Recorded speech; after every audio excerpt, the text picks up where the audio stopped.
Welcome to the Spawn Chunks, episode number 76 for Monday, February 17th, 2020. My name is Joel Duggan, and joining me as always is my friend Jonny the Mountain Man, but you may know him better as Pixel Riffs. Hello, sir. Hello, my beard is growing longer every time anybody calls me the Mountain Man. It just kind of adds another inch or so. Hi! We've been chatting a little bit about those mountains in the render distance, along with Canadian weather, a couple of other podcasts, and various other things, confronting realizations about our Minecraft worlds as the days and months and updates roll on. And you can hear more about that by listening to the render distance, which you can get from patreon.com/thespawnchunks. Patrons get access to an extended version of the podcast with a little bit of extra conversation up top and at the end of the show. A little bit of housekeeping as well. Holy gold ingots, did we get a lot of email over the last week. Well, we told people to email us, so that seems to be... we did. Yeah. People have thoughts and feelings about the Nether update, and it is very, very apparent. And really appreciate everyone using the spawnchunks@gmail.com as the address to send that kind of stuff. Obviously, we can't get to all of it. We're probably going to overlap a lot of questions and stuff in our general discussion of the latest snapshot this week. So hopefully kind of your question about what we think will be answered in there.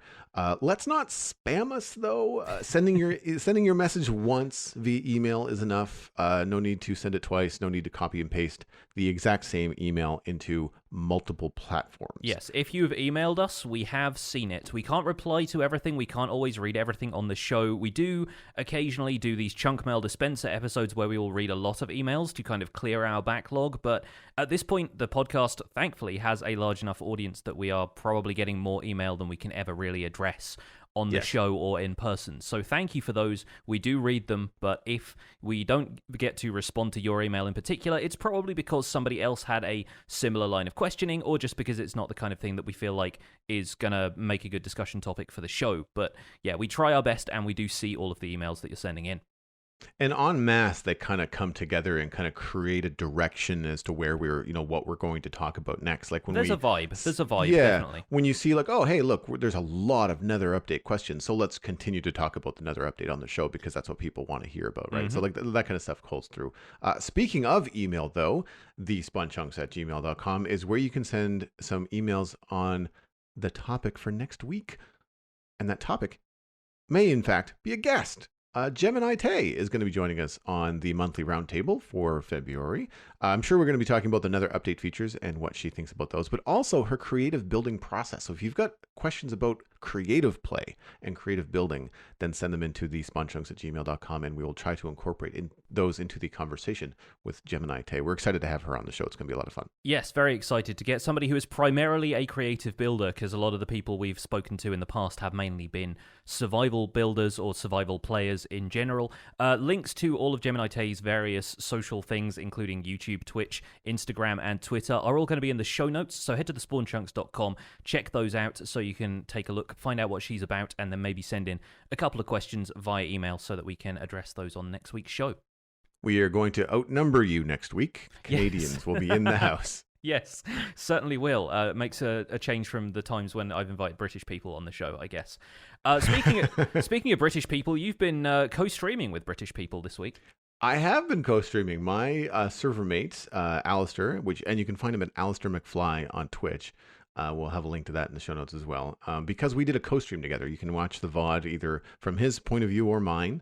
We attempted to fix the iron farm on the Citadel this past weekend. It was a fun first-time co-streaming. It took me a little while to figure out how to separate my Discord audio from Minecraft and desktop audio so that both Alistair and I would be the same volume on the stream, and the Minecraft volume would be ducked underneath us. Took a little bit of tutorial videos and searching to get that sorted out, but very satisfying when it's done and working correctly, which is great.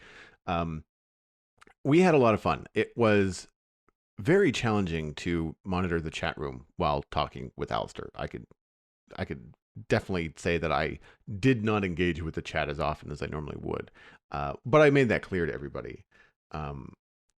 However, the iron farm design that I know I've mentioned at least in the render distance on the Spawn Chunks, if not the main show, from Glypha, doesn't seem to work on servers, and I'm a little stumped on how to fix it at the moment. So For a quick summation, it's 3 beds with a trapdoor, and every time the villagers walk across the trapdoor, they lose sight of a zombie.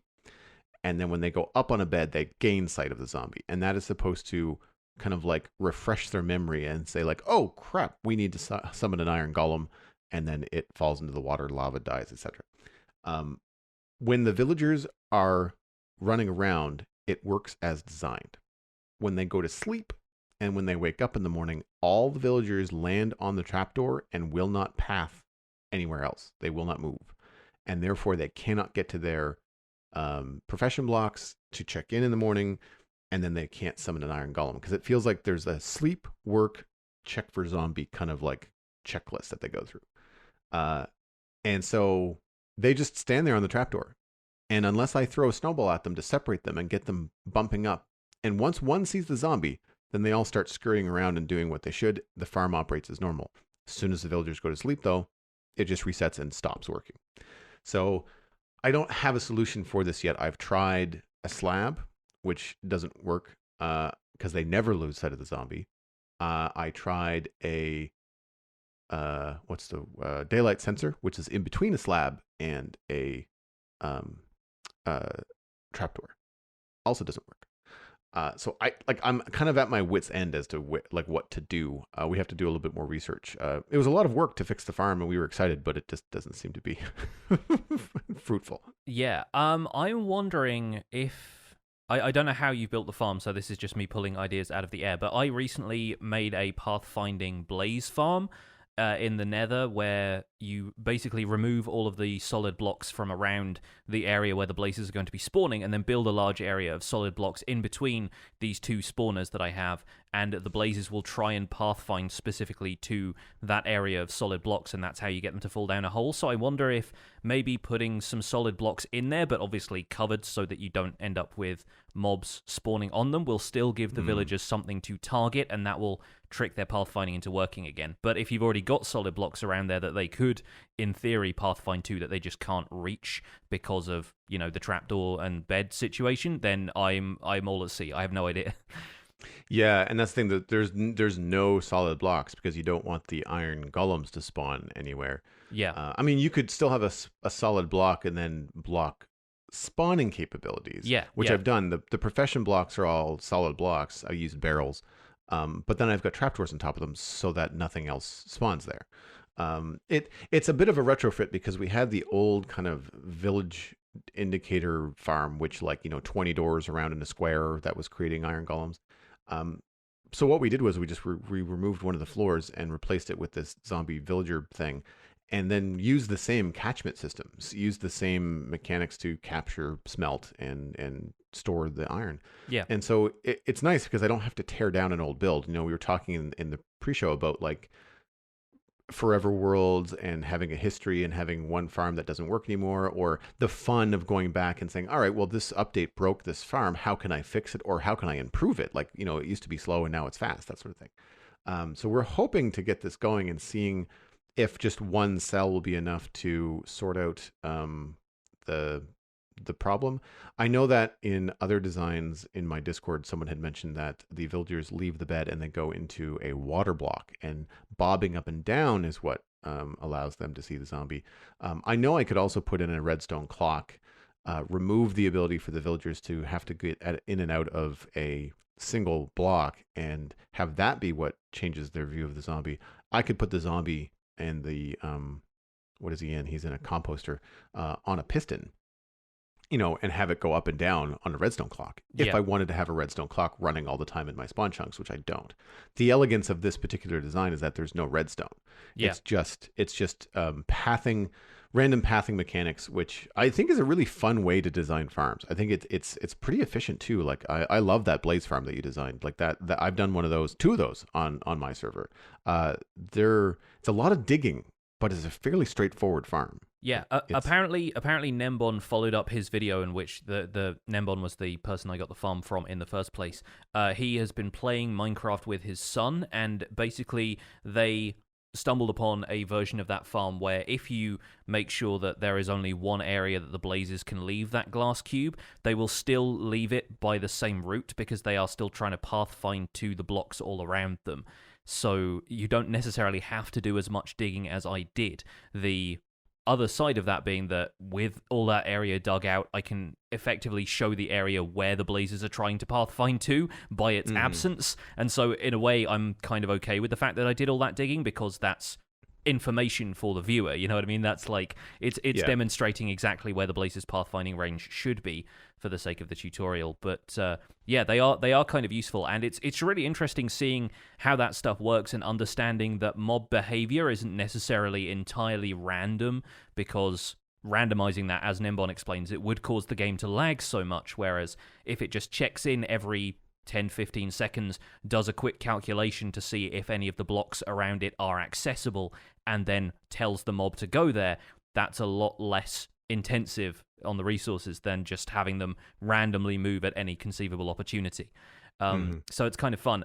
In terms of iron farm solutions, I don't know if you want to go ahead and remodel yours right away, but I have been using DocM77 and Techman88's iron farm, which is the one that I built in my survival guide series, but I've just rebuilt that in Skyblock with a single cell of 3 villagers, and that's been working pretty well, with the added effect that I'm able to use campfires now as the mechanism by which the iron golems are killed, because in Skyblock you only have one lava source, which you usually use to generate cobble. And campfires are really useful. They're effectively magma blocks, but not a full block thick, so they can have a hopper picking up items through them, which makes them really useful for the use of iron golem farms in particular, where normally you'd drop them onto either a lava source or magma blocks, and that would do the damage. In the case of magma blocks, very slowly. Campfires do exactly the same amount of damage, but they're not a solid block. You can turn them on and off if you want to, but the only real restriction on them versus magma blocks is that you can put water over the top of magma blocks, which you can't with campfires. But I just have water streams going into a dry area with a campfire in the center.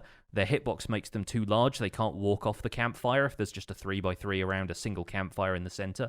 And Nice. that's proven pretty great so far. The iron just gets all picked up by a water stream underneath that and a hopper underneath the campfire, just to make sure that you don't get stuff lost by hanging out on top of the campfire itself. So yeah, I had a number of people in my Twitch chat yesterday when I was explaining the broken farm suggest the differences between this design and DocM's design. So I have to go look at DocM's design, I think. And see what I might be able to do. It's fairly straightforward. The problem, of course, is that it's survival. So you see a lot of these iron farms with zombies and villagers and stuff being built in tutorial mode, you know, in creative on videos, and it just looks so easy. But then when you have to actually move villagers around and try to capture a zombie and getting the zombie in the composter was really difficult. It is. It's the most difficult part of the whole process for me, and it's one of the reasons that I died in my Skyblock world for the first time. Is I was trying to lure the zombie into the right spot of the cauldron, and it got too close to me and knocked me off the platform. So I took my first Skyblock death. But at that point, I'd already been able to trade with villagers for all of my diamond tools and stuff. So I just went to them and I traded more stuff until I had them again. To quickly wrap up what I've been doing the rest of the week, the block bank is complete. I just need staff, so I just need to add villagers. Already, though, I've been trading a lot of stone for quartz, which is fantastic because we're clearing a lot of stone from the area, and I don't necessarily need more stone on the server. So having villagers as bank tellers that are going to give us blocks that we can then use in the city was a pretty smart idea. I'm quite happy that I thought about it. So I'm quite happy with the floor. The floor solution was simply putting redstone lamps in the floor and make them look like floor tiles that light up. It looks very Minecrafty. It doesn't look very, modern city banky, but like there's nothing I could do. I need to light this thing up if we're going to have villagers running around inside. Yeah, definitely.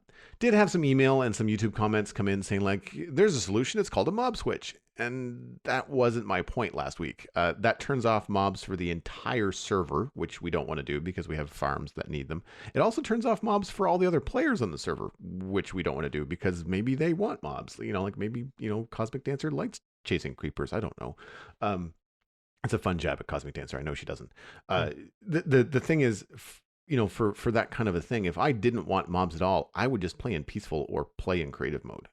This for me was more about controlling where the mobs are going to go in player builds where you don't necessarily want those guys to show up. A really good example is that we have turned off wandering traders and patrols. Yeah. on the Citadel, because those drove me crazy. Wandering through my city, being inside of buildings where they're not supposed to be. It's like, you're breaking my design. Yeah. You are not aesthetically pleasing. Please leave. So we turned them off. And I don't necessarily think a command would be the best way to do it for mobs, but I think having more control over that kind of stuff would be better. We had another couple of emails that were actually really cool, but we just don't have time to get into them this week, about like block assignment and like having certain blocks be non-spawnable. And it was some really interesting, intelligent ideas too. Some of them over my head, not as technical, but I've also started framing some buildings outside in the modern city, and man, is it starting to make a difference. And it's just netherrack boxes. Like, I'm just building giant cubes, but boy, oh boy, does it start to feel cool when you're up on top of one of those things looking down, or you're at the street level and you're looking up and you're going to see where the city skyline is going to be. It's not going to be a big city, but it's going to be kind of like one of those little Lego, City Grove type situations. Like, I'm really looking forward to getting more done with it. It's going to take a while, but I think it'll be worth it in the end. It's certainly nice when you get to look at the height that you've got and realize, yeah, that's actually going to feel like a city from standing at the central cross-section of all of these roads, and you'll find, like, yeah, there are 4 or 5 buildings that you can see in either direction, which are, a few stories tall, and that, if nothing else, starts to feel like you're in a city, even if it doesn't feel like a city from the outside when you're flying into it in the first place, Yeah. And there are some people who built modern cities in survival or creative Minecraft that look like real cities just in terms of the amount of builds that are there, but that takes months, if not years, for the average player, and you've got to be using, World Edit or something to copy and paste floors of these buildings if you want to do it in a reasonable amount of time. Yeah, for me, I'm going to be designing, I think, a couple of buildings from the inside out, just to kind of get the scale right. But then after that, we're going to start hiding farms and stuff inside them, and it's not really, you can't really go to every floor. There might be 1 or 2, maybe a penthouse. Maybe people will be living on the top floors just to have kind of a home base when you're in the area. But I think most of it's just going to be outside shells. I'm not going to worry too much about that. Although it was funny, when I was roughing out the buildings, we kind of took a guess at 5 blocks per floor to give you like 4 blocks of headspace plus a block in between. Now, technically, we're probably going to be doing more than that, but the biggest building there is still only 10 stories. Yeah. So you're just like, oh, wait a minute. This is only like, I think the height level is like 157 or something like that. And it's like, that's not that tall. Like, there's lots of cities that have buildings that are a lot taller than 10 stories. But in Minecraft, because everything gets a little bit chunky, like, I want to be conscious of not creating these crazy high buildings that you can't even really see the top of, when you're on the ground. Like, I kind of want it to feel like a big city, but not like downtown New York sort of stuff. Yeah.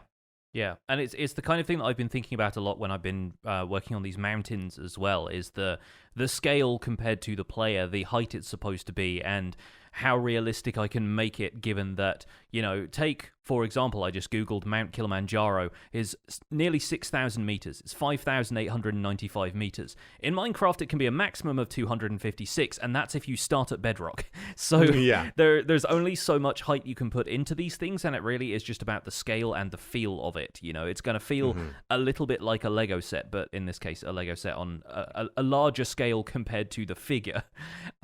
And yeah, I've been, like you, I've been framing out all of the mountain peaks and stuff before I build them, and it really does help to get a feel for the space when okay, there's going to be a mountain there, and it just looks like a kind of line drawing of a mountain. It's a sketch at this point, but I've been doing pretty well with that. That's my last thing for this week is, I've gotten the first 2 front sides of these mountains finished, basically the 2 that are going to be the most prominent things when you're looking at them from the ski village, and I've taken a couple of shots actually of the entrance to the mountain area from roughly where the ski village is on the border, and it looks really good, especially now that we have an Optifine pre-release and I can turn the level of fog up and down.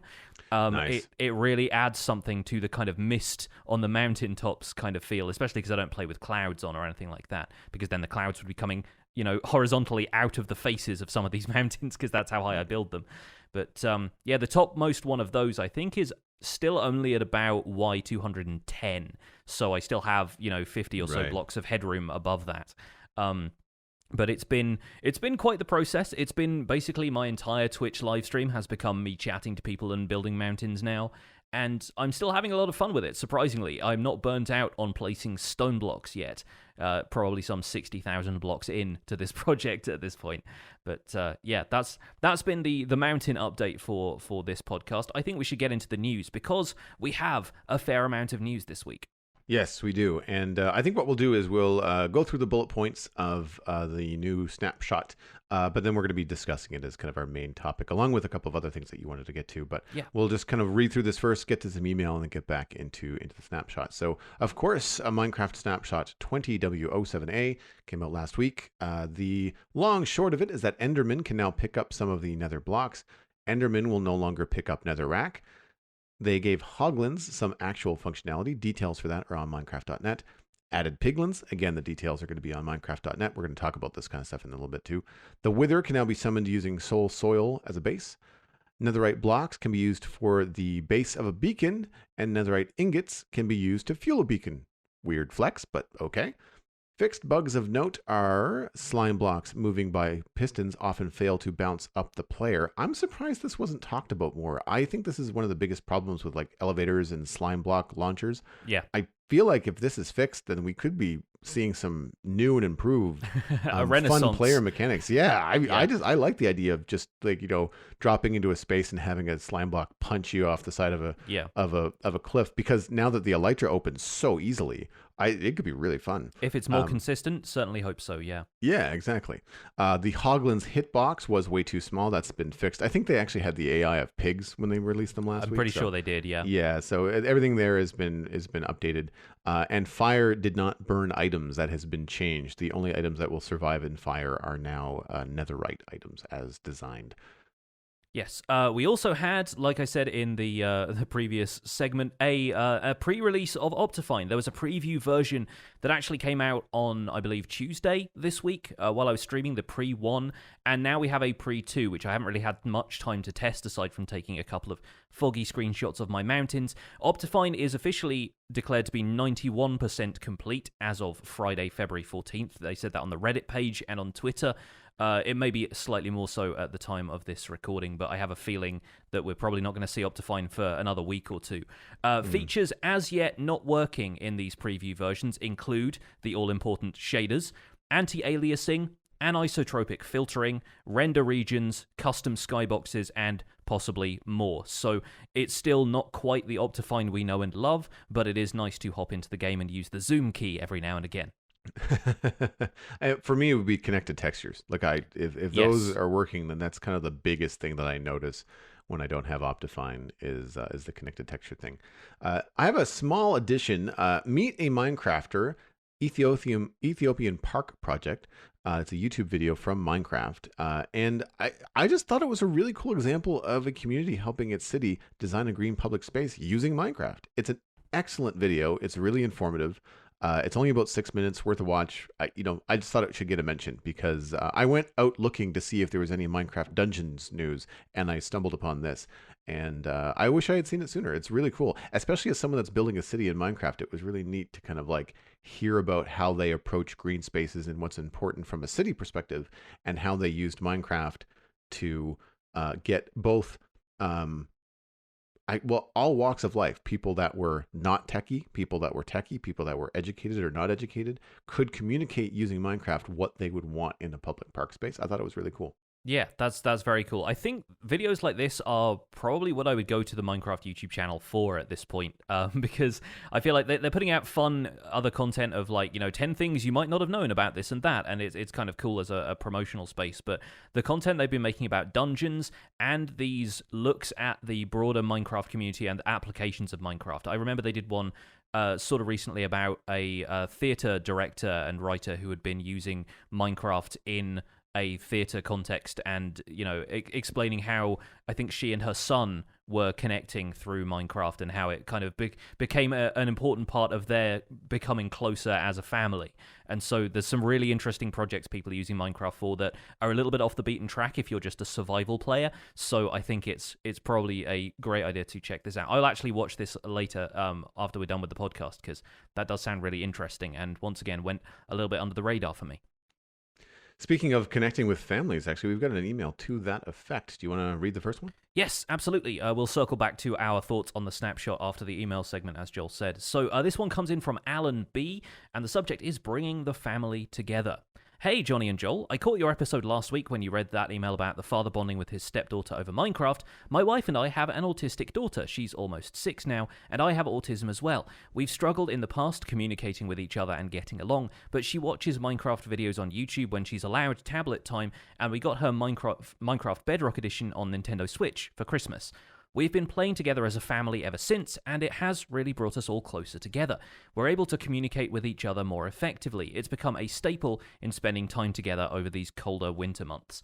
I also want to add that Pixel Riffs and the Minecraft Let's Play/tutorial on YouTube has been paramount to us learning the game and helping us guide what we should be doing and teaching us the ins and outs so we can better explore on our own and be more confident players. Thank you both for making the content that you do and having so many family-friendly videos, podcasts, and being content creators that I can trust when my daughter wants to watch YouTube videos. Wow, we should hire this guy as an advertiser for us.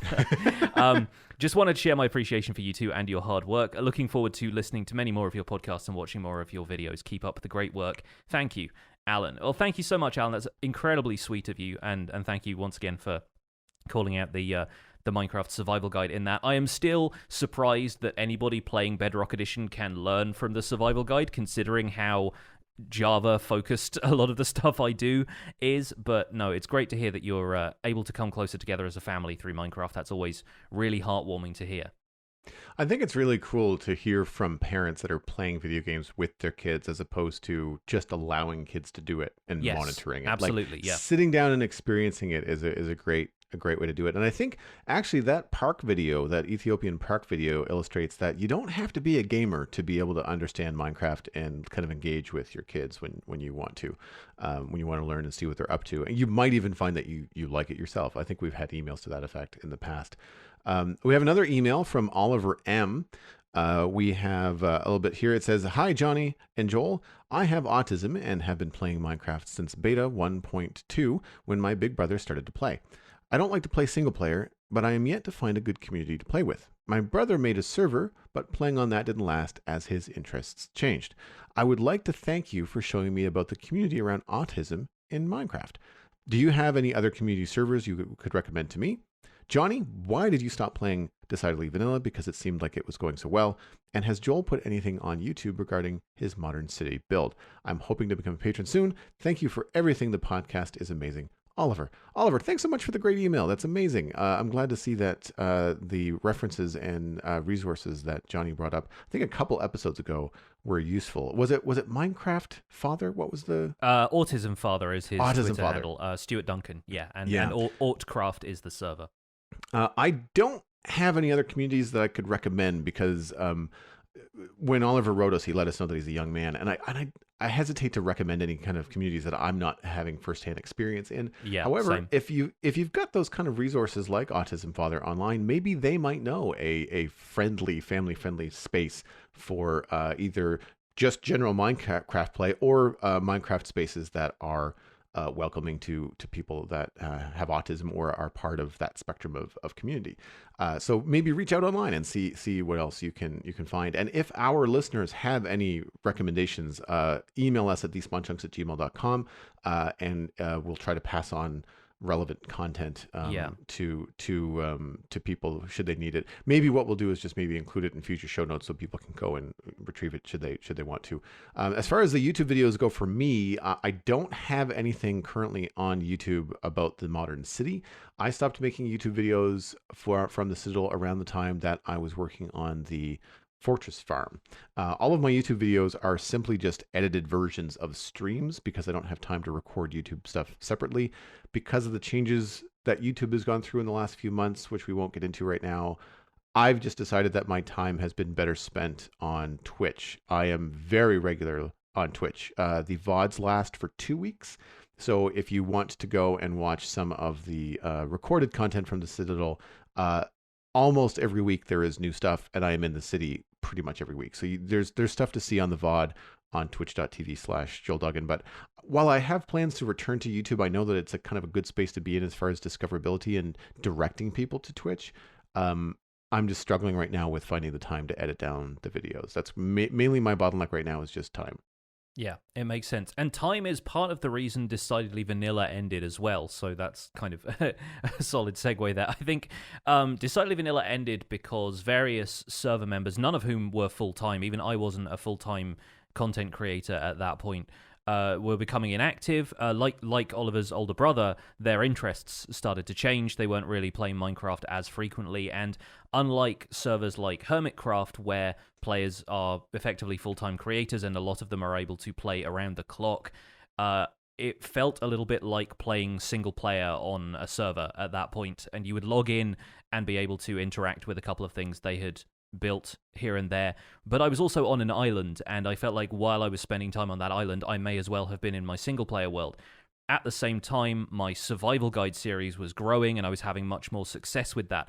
In fact, if you go back and look at the numbers on the last episode of Decidedly Vanilla I put out versus the survival guide episode from the same week, so many more people have gone back and looked at survival guide right now. The DV episode has, I think, 5,000 views, and the survival guide episode has many times more than that. So it's it's really just a matter of where it was most valuable for me to focus my time, and lots of people were getting so much out of the tutorial series. I just really felt it was a better use of my time to help people learn the survival game.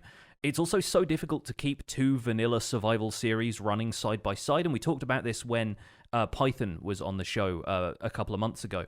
And it's really difficult. In terms of running my survival guide series and Skyblock, it's been okay because those two are very different experiences, and Skyblock is all about being able to harvest resources so that you can build platforms around you and that kind of thing. It's a lot more focused on the technical, whereas with survival guide everything is focused on having a world and what you can do with that. So that's okay, but then a survival world and another survival world, you sort of split your time evenly between the two. It feels like you're dividing your time up, and you don't feel like you can put all of your effort into one series and also the other. So it just felt like half of my time was becoming, wasted effectively at that point. But yeah, since then, obviously, Survival Guide has done really well, so I feel like it was worth it. I backed the right horse in that race, I think. And yeah, as far as finding a multiplayer server which suits your preferences, Oliver, it's a difficult task, and Decidedly Vanilla was that for me for a while, but like I said, people's tastes and interests change, and eventually sometimes community servers like that break down and move on. So good luck. It's a challenge, but hopefully you'll find a good home soon enough. So I guess we can flip back over into the snapshot discussion, because even though it was we'll say incremental change from the week previous, still a lot got added. There's a lot to kind of to dissect here. I want to start by pointing people to Slice Lime on YouTube, who does a snapshot video a day or so after the snapshots come out. Sometimes it takes him longer than not. Obviously, a developer at Mojang. Really, always an excellent job of breaking down very succinctly what the new changes are. And then you've got other members of the community that you can go and find like details, the putting through things through the test of time and the test of technical stuff. You can find a lot of those videos as well. But one of the things that Slice Lime mentioned actually answered a question that you had, Jonny, last week, which was, where are Nether fortresses going to be spawning now that we have all these different biomes in the Nether? And the answer is Nether wastes and soul sand valleys. This was a correction in one of Slice Lime's videos, and it turns out that they will always spawn in wastes and soul sand valleys. They can extend into crimson and warped forests if they border them, but they will not originate in a crimson and warped forest. So now we know where Nether fortresses are going to be. That makes sense. I'm not sure what the original spawning structure is. You know how like a stronghold will always have a portal room, and I think Stronghold Generation starts with a downward spiral staircase or something like that. There are definitely like individual points that form the basis of it. Tests that it can spawn the structure there, and then it builds out the rest of the structure from that point when world generation happens. So presumably you could have quite a large section enter a crimson or warped forest if just the single, maybe like a single tower or one of those crossroads sections or a staircase or something can fit into a small amount of nether waste and soul sand valleys. So I don't think it's going to be particularly more difficult to find nether fortresses.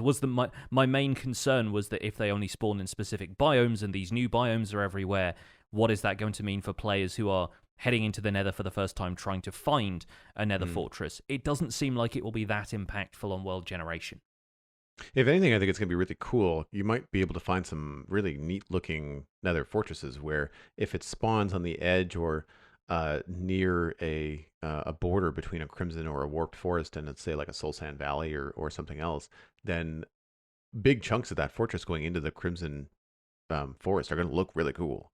Yes. At the very Much least, better. It's going to have like basalt pillars coming down around it and that kind of stuff. Yeah, much better than if it had just stopped. Like if it just stopped cold. Because I find like even when some of the nether fortresses that I found in the current version of Minecraft, when they stop, they don't necessarily just stop in a straight line. They kind of like break apart. It looks like the fortress path just kind of like crumbles to something. Yes. Or there's like a big netherrack mountain in the way, but like it's never just a straight line. It doesn't end on like a chunk border or something like that. Yeah. So, Piglins and Hoglins then. First impressions. Let's start with Piglins because they feel like the most significant addition since Hoglins were in the last one and they were just kind of added to in terms of AI and their place in the world. How do you feel about Piglins so far? I think they look really cool. They're a hostile mob. They're not a passive mob or a neutral mob like a zombie piglin. They will attack you straight up when they see you. Which I guess I like. It's I don't know what the spawning mechanics keep them into crimson forests and some in nether wastes. Yeah. So where you're building your nether builds, it's going to matter if you don't want piglins spawning. I actually don't know the light level at which they spawn. Is it the same as zombie piglin?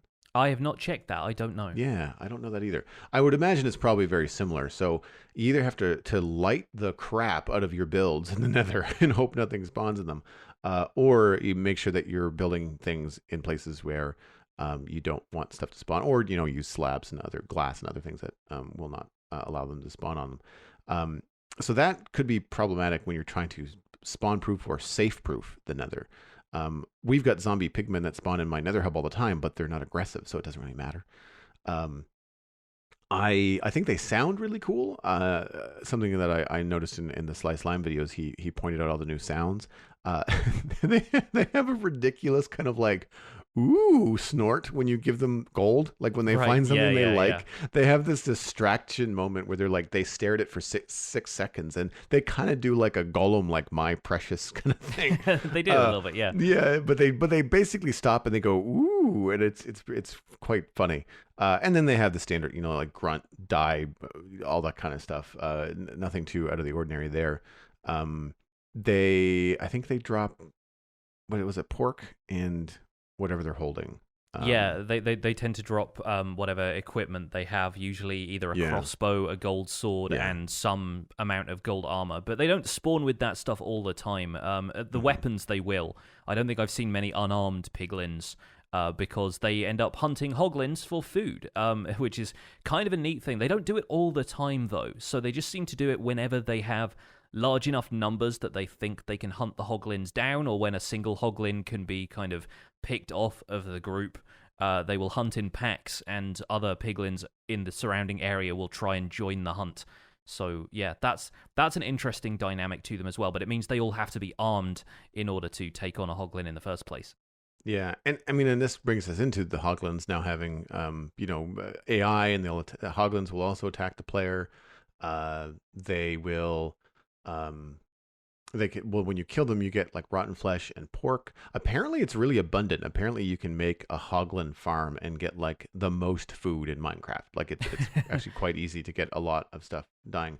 I find it interesting that the Hoglin Piglin relationship was described as an ecosystem, in terms of, because they're not hunting them for sport, I guess, because that would be bad, wouldn't it? Environmental people. But if they're hunting them for food, you've got piglins hunting hoglins for pork.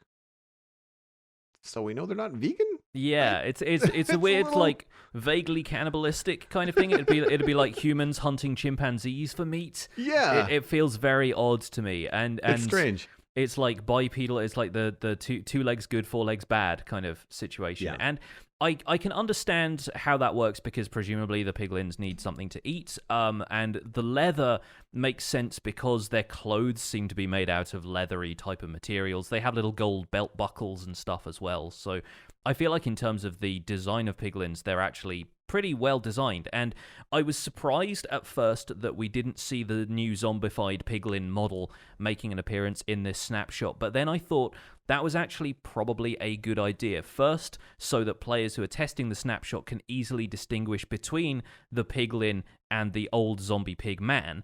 And also so that people who are paranoid about the zombie pigmen going away can realize that no, these two things are still in the game coexisting. Piglins are not replacing zombie pigmen. They are changing the model of zombie pigmen to make them look more like piglins, but the behavior of them is going to be the same. I think from the neck down, they are still the same texture. It's just the head that is changing. So, yeah, I think it was probably a good move to make sure that the zombie pigman still had a presence in this snapshot so that all of the panic about, zombie pigmen going away, gold farms going away, etc. can die down a little bit. I think the texture is very similar. It's I think if I remember correctly, I think the body texture reflects some of the clothing that the piglin have, as opposed to just whatever it was before. They're the same colors. They turn pink and green, and they have like half a face and all that kind of stuff.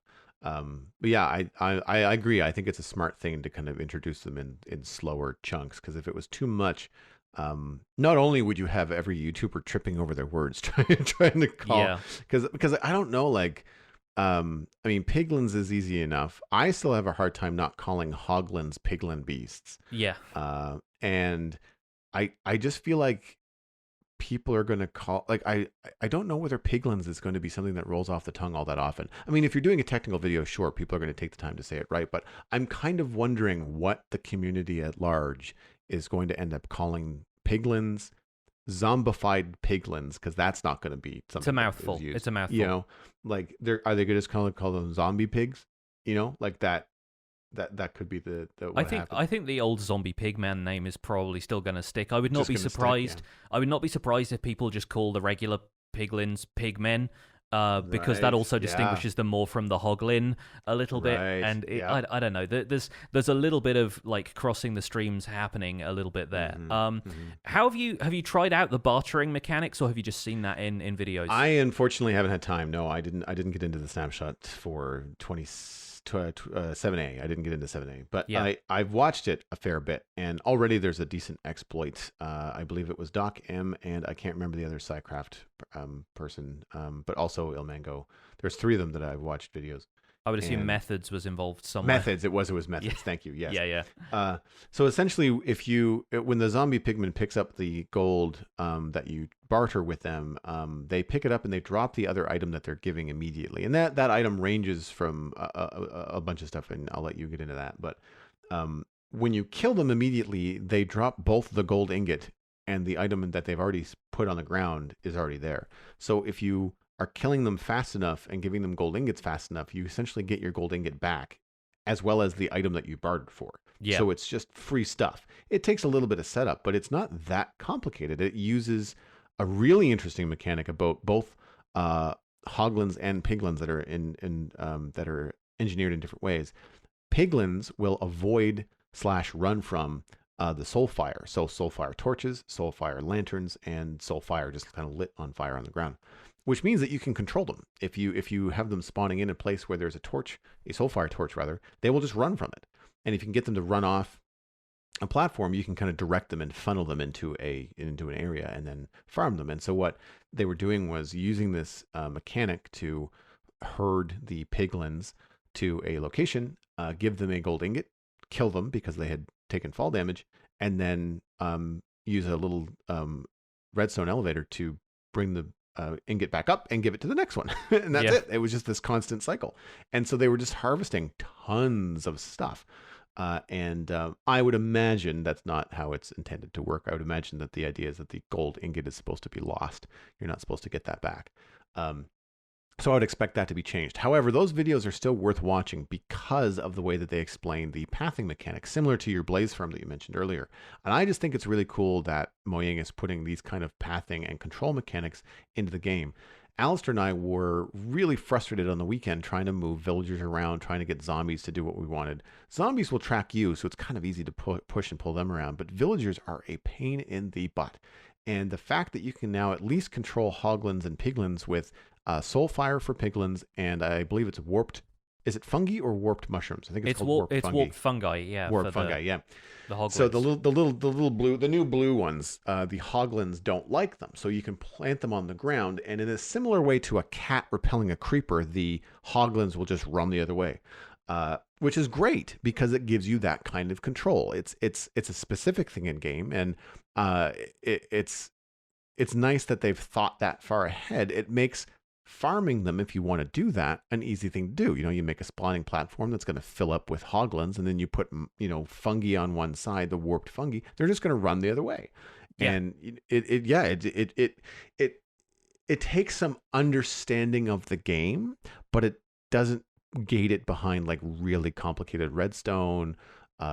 You could make it as complicated or as simple as you want, and I think it's kind of neat. It also provides a way to protect yourself. Like if you want to build a place, a house in a crimson forest, you probably want to put a bunch of crimson fungi and planters out front because it'll just keep the bad guys away.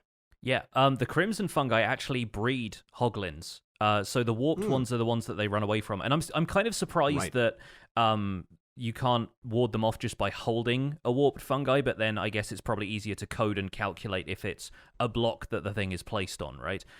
So I was trying to wave a mushroom under their noses to ward them off, and they still came in and attacked me the first time I tried it. But then I realized, it has to be planted. But the crimson fungi are their favorite food, and they breed with those. Which does that make Hoglins the first hostile mob that we can breed? I don't think you can really breed any others. I think you're right.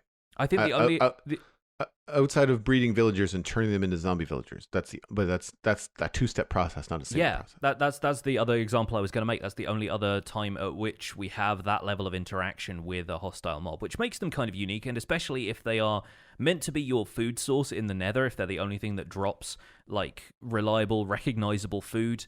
Then that's a good thing. Although I do kind of wish it wasn't just regular pork chops and regular leather. I agree. It seems kind of boring to me. And I kind of wish that they just dropped like Hoglin hide or like a really big pork chop somehow, like something that makes it a little bit more nethery, a little bit special, that wasn't just like rotten flesh again. Just Hoglin hide that makes really big books or something. I don't know. Just something maybe. A really good example of something unique and different would be the Phantom Membrane, right? Yeah. Potion exactly. of slow falling, use it to repair elytra. I think those are the only two uses for it. But still, I don't have a lot of it, but I still wanted to gather some when it first came out. And when I have a Phantom and I shoot it, I do collect that membrane because I know at some point I'm going to want a slow falling potion for something. Maybe have them drop a Hoglin tusk that brews a potion that maybe gives you more knockback or something. Because the Hoglins, when they attack you, they knock you back. They kind of throw you up into the air a little bit in the same way that iron golems do. Like something like that would be kind of cool and would give them a unique reason to exist instead of, I could just bring a pig from the overworld to the Nether and effectively do the same thing. Aside from the leather, but then you just get that from cows, same deal. Yeah. The only thing that I can see being a big hesitation on getting a tusk, which I think is a great example, and my brain just kind of flipped to like, it sort of sounds like poaching, and I can sort of see Mojang wanting to steer away from that particular thing. The real world implications of that, I agree, are not the best. But at the same time, like we're also like people piled 20 cows into a single wide vat and boiled them in lava. Like there's a lot of things in Minecraft that people don't associate with the real world, right? I think Hoglins bear enough of a resemblance to real world warthogs as well that I think there's maybe a little bit of a gray area there. That they don't feel like illuminating any further. But I agree. I feel like they should at least drop something a little bit more unique to the Nether to open up that kind of stuff. Like the tech tree that they seem to be hinting at they want to expand on. I feel like having Hoglins and Piglins drop something else would be unique. Although Piglins, I don't think need to drop anything specifically unique on death because they do so much with the bartering system. Yes. And man, there's a lot of things that you can get from that. There certainly are. I have the Wikipedia article forum open so I can give you a rundown of all of the stuff they give you. And now that the community has had a little bit more time to process the rough estimate of the chances of getting each of these items, the weight that they are given. So the most common stuff you're going to get is stuff like soul sand, red mushrooms, brown mushrooms, flint, rotten flesh, crimson fungi, and individual nether bricks, not the blocks themselves, but the nether brick items. And those are roughly like a 9 or 10% chance, basically. It says 10 out of 109 is the chance of getting any of those. So yeah, you're getting some stuff that you could probably acquire quite easily yourself. But in there, we have the renewable crimson fungi, which is great because finding those and being able to take them back to the overworld so you can grow crimson trees, crimson stem, or anything like that was going to be an issue when the only other place you could find crimson fungi was in the forests themselves. There was no way of getting them. They're not a drop from the nether wart blocks. So piglins are evidently the way to get those. Likewise, warped fungi, leather, raw pork chops, gravel, fire charges, and shroomlight blocks are a slightly more rare drop from them. They're the uncommon tier, I suppose. It's 4 or 5% chance, and you'll get those basically half as often as the previous set of drops. But then again, you have warped fungi being renewable. You have fire charges, which are a really great way of getting out of the nether if you don't want to have a ghast fireball your portal a whole bunch, but your portal is broken for whatever reason. Aside from that, there is also glowstone dust, magma cream, and ender pearls, another tier down, so you get those 1.8 to 2% of the time. And with a less than 1% chance, you have warped nylium, nether quartz, and obsidian. And this is quite significant because quartz in its raw, like mined fresh out of the ore form, is not really renewable. You can buy quartz blocks from trading. You can get those from stonemasons and so forth, but that's just the blocks. And some people wanted a renewable supply of nether quartz so that you could make, say, comparators or daylight sensors or anything that requires the raw quartz as a redstone, a component of a redstone crafting recipe. So actually having a renewable supply of that means that you can get your quartz blocks from trading with villagers. You can mine all the quartz in the nether and then still trade it, barter it with piglins, and that will still allow you to get a renewable source of quartz, which is going to be great for servers, especially servers that use nether quartz like for a lot of different projects. So I think that's a good move. You get between 1 and 4 of that, so again, about the amount that you would get from an ore block, which is not much for an individual trade, and especially when you're getting it only 1% of the time. But if you look at the trading exploit video that the Psycraft folks did, they are still getting 1,400 quartz out of trading for bartering for an hour using the sort of automated exploitative system that they have set up. So that's pretty cool. There was and it was less. It was less than that. I don't remember exactly, but Ilmango made a video just before the exploit where the process was as designed. You would lose a gold ingot, gain random item. Yeah. Harvest random item, store it. And he had everything broken down. I think it was around a stack or like just less than a stack of nether quartz, just the raw nether quartz per hour. It requires you to have an existing gold farm because you have to fill this dispenser with gold ingots. That's like every so often just like shoots at a piglin. But there's no killing piglin. There's no you're still, it's costing you gold. But there are ways to harvest gold in the game. So if you have that, as a farm, then you could potentially have a zombified piglin farm feeding a piglin farm, giving you all of these items. Yes. Great to have a renewable, really rare. They seem to be leaning on the really rare for this update. I wouldn't mind seeing it a lot more, but at the same time, I use quartz more for building than I do for redstone stuff. Yeah, so yeah. I have a shulker box full of quartz for redstone stuff that if I just don't use it for anything, I don't make any blocks with it. If I just continue to get my blocks, which is the base for every other kind of building component for quartz, then it's really straightforward. You can get a ton of quartz in 5 minutes from a villager if you've got enough emeralds. It's a lot faster to turn carrots into emeralds and then emeralds into quartz blocks if you're going to build with it. But I agree, having a renewable source of both gravel and quartz is actually kind of cool. And gravel is a little bit more common than quartz, if I remember. Yeah, and this might actually be a really good way to farm gravel in the near future, because I know lots of people want that for concrete now, and while we don't have a way of farming sand renewably aside from the wandering traders' occasional appearances, there is also an entire biome made out of sand, and quite a common one at that. So yeah, I think it is good to have a renewable source of gravel. Gravel being native to the Nether in some respects as well means that it's not out of character for them to have it, and I think all of that stuff has been pretty well thought through. The next thing I wanted to touch on is the fact that you can now use Netherite blocks to make a beacon of any size from tier 1 to tier 4, although you have to have at least 9 blocks of Netherite in order to do that. And of course, that means hunting down ancient debris to convert into 4 Netherite scraps and 4 gold ingots to make a single ingot of Netherite. And so I did a bit of maths, and a full tier 4 Netherite beacon would require you to mine 5,904 ancient debris. Thanks to Gnome in our patron Discord, who said that they found roughly 30 ancient debris in an hour. I think it was 36 over the period of like 72 minutes, which, I think roughly works out at about 30 ancient debris per hour, just by standard strip mining methods, not kind of, TNT carpet bombing the Nether and finding all of the debris that way. But assuming you find 2 ancient debris per chunk, you would have to mine out nearly 3,000 chunks in order to do that. Enjoy doing that. And it's going to take you roughly 200 hours of just mining ancient debris if you want enough netherite scraps to turn into ingots to then turn into a netherite beacon. So that's a lot of work. That is a significant amount of work, not even bringing up the fact that you probably want to use this netherite to increase the durability on your tools so you can do a lot more of this mining and maybe work on, weapons and armor and stuff like that as well.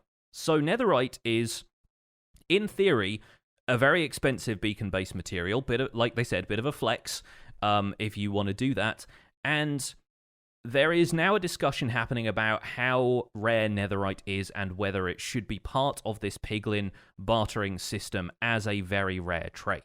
And I am here to argue that it shouldn't be, because I like the fact that item rarity still exists, even though, in theory, I think it would be great if all of the stuff in Minecraft was renewable, so ultimately, in survival mode, we get to have the freedom of all of the blocks and items and stuff that you could, in theory, get from creative mode. That sort of feels like the ultimate goal in survival, is just to have an excess of something, for nothing to be scarce to you as a player, so that you have anything you really want at your disposal. But I still feel like the value of netherite comes from its rarity, and as soon as you can trade it, that's the ball game, and it's not going to be exciting anymore.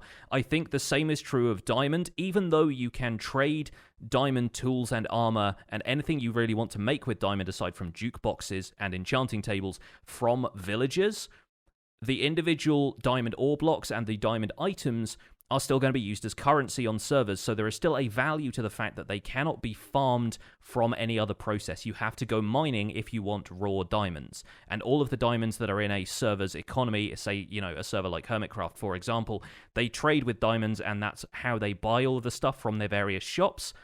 That's all done with diamonds that the players have mined themselves, or occasionally got from End City loot chests, I guess. So I kind of think that netherite scraps or ancient debris or anything shouldn't really figure into this Piglin bartering system, because people are going to find ways, as the Psycraft folks have already done, to exploit that and have it basically be an AFK farming system so that you can get as much netherite as you want overnight, and then it's no longer special or new or interesting to me at that stage. And I think that there's a hard line to balance here, because I'm sitting here looking at netherite like it's so rare and does not enough for me as a player. There might be other people that are very excited about it, but I'm not. So what? I'm just probably not going to interact with it very much. Yeah. If I find it, awesome. I'm going to be excited. Oh, look, I was digging a tunnel through the Nether and I found some ancient debris. Fantastic. Or if I really want to make sure that, one item or something I'm wearing or a tool is going to be faster or better or fireproof or whatever it happens to be, I might seek it out. But I don't there. Well, we can't say there isn't or never will be because of course it's still a snapshot. But yes, you can build a beacon out of netherite. It does nothing. It is Yeah, there are no so new much effects harder or to anything. do. Yeah, there's no effect. It doesn't add anything to it. So, and I think the weird flex is just kind of like, it's a fun sideways comment from the developers to be like, yeah, Yeah, hey, you guys are asking for it, but it's easy to do, but it doesn't do anything. Like yeah. in terms of That like that we can was add it to the game. that phrase was actually in the changelog, by the way. That wasn't us Yes. embellishing our news No. segment for the sake of like making a joke. They actually wrote that in the changelog on Minecraft.net. Yes, which I thought was very funny. Yeah, It's kind of a way of saying like this isn't going to do what you think it's going to do, yeah, um, and this is where I kind of feel like if ancient debris was to do more, or if ancient debris was to be a little bit more frequent, um, let's just say maybe not as frequent as diamonds are in the overworld because people can get those fairly easily. I feel uh, I've never had any trouble, but if it was somewhere's in between where it is now and diamonds in terms of its rarity, I think it would be a little bit more useful. I think people would be maybe a little bit more excited about it. But that kind of time investment in a survival world to get a beacon of netherite blocks, it just does not equate to worth it. Like it yeah, just now. Whereas the other thing that you mentioned with the constant search for available items. Like you build a witch farm, which takes a lot of work, but then you get redstone that's renewable and sticks and sugar. And I mean, not everything is all as useful as say the glowstone and the redstone. But it's there and it saves you from going to mine redstone. And if you're doing a lot of redstone in a server, then that's very useful. But it also creates gameplay. Like if you want renewable nether quartz now, you have to learn about piglin. You have to figure out how to farm them. You have to learn about their behaviors, make the farms, do it in the nether, which is going to have all kinds of like interactivity as things try to blow you up and attack you and knock you off the ledges of things. That's exciting and fun. Strip mining the nether for netherite, not exactly exciting and fun, right? yeah. So I don't have an answer. Like I don't have a solution for this, but I was hoping for more, I think, from the mechanics of the stuff that's being developed in the nether in terms of netherite, in terms of um hoglin drops. Like I kind of want them to open up this tech tree a little bit as they seem like they want to do, and maybe this is the way, maybe this is the baby steps and they have to kind of like get feedback, constructive feedback from the community and kind of move forward with it. But like I'm it's hard to criticize because like I feel like in order to do that I should also have an idea on how to fix it, and I don't.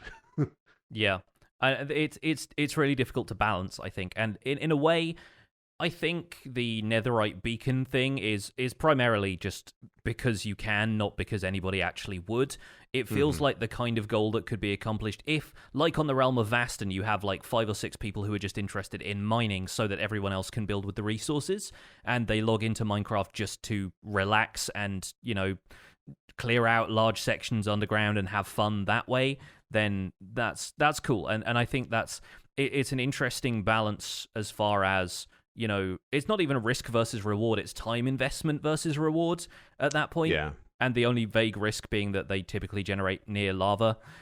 So I think it's going to be fun to see how, if the mechanics stay the same, how the community decides that netherite fits into the grand scheme of things.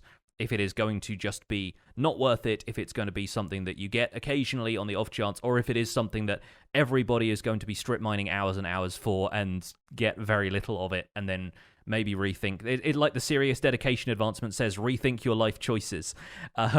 We'll Yeah. see. We'll see. Do you feel like emeralds are a good example of this going the wrong way? Like emerald ore being this rare thing that you can mine in the world, and it gives you emeralds if you really want to break it down. But now that you can get emeralds from farming and trading with villagers and use that as the trading mechanic for them, emeralds to me are more of a just another thing I have to get a lot of. They don't necessarily have any kind of rarity, which is why they're not used as currency on a server instead of diamonds. So I'm just wondering if there's like if there's another way to address like some of the rarity of some things in Minecraft. Yeah, I always just silk touch emerald ore blocks and hoard them like a dragon, because it becomes a rare block at that point, because what it gives you is worthless. Because ultimately, like you can get 4 emeralds, which is the maximum you can get from an emerald ore thing, by trading a stack of carrots to a villager without trading discounts. So I think it's more a case of like that now becomes effectively one of the rarest blocks in the game to me, and I want to have the block itself rather than its products. So the value of it changes for me. Whereas, you know, maybe if there was a way to trade netherite scraps from piglins, then I would be able to do some creative looking builds with ancient debris, which I think would look great as like a corroded hull of a ship in some kind of like dry dock shipyard somewhere.